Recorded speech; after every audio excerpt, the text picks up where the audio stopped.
A century from Nat Silverbrand, a 4-wicket haul from Sophie Eccleston meant that England go 3 on 3 and on the top of the points table in the Women's ODI World Cup 2025. They beat Sri Lanka in Colombo by 89 runs. Let's take a look at what transpired.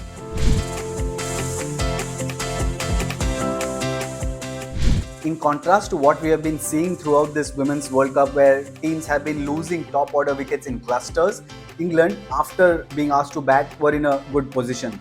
They had lost just 2 wickets in the first 20 overs, just 3 in the first 30 overs. But in just 4 overs after that, they lost 3 quick wickets and found themselves in a situation that other teams have. Only Nat Silverbrand from the top order was remaining and she was losing partners quickly. But it was from there how England batted. Yes, Sri Lanka's spinners were having a say, but if you had to back one batter from this England unit to face spin, to revel against spin, it was Silverbrand. She brought all her WPL experience into play, scored a magnificent century, her 5th in World Cups. No other woman has as many in World Cups, and that meant England got a boost. They scored 74 in the last 10 overs, 49 in the last 5, and 28 of just last 2 overs. It was Silverbrand all the way. The next best scorer was Tammy Beaumont's 32. So that tells you how much England relied on Silverbrand and how she delivered.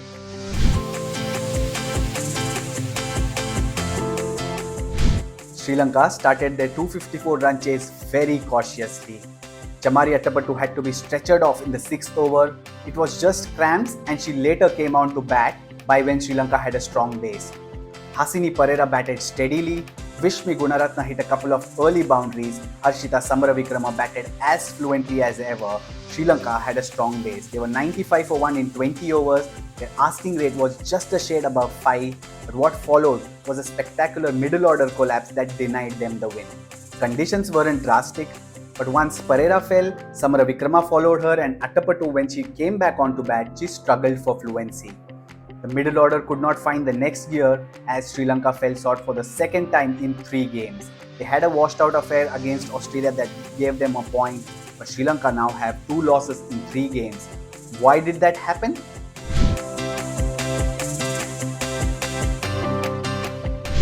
It was all because of a certain Sophie Eccleston.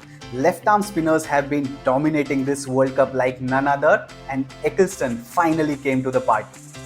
She picked up 4 wickets, confounded the Sri Lankan batters with her spin, her guile.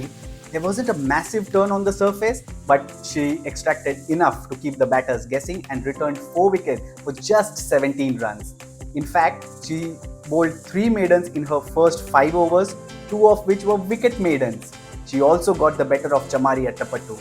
Sri Lanka could not find answers to left-arm spin of Eccleston. That was enough for England to register their 3rd successive win in this competition.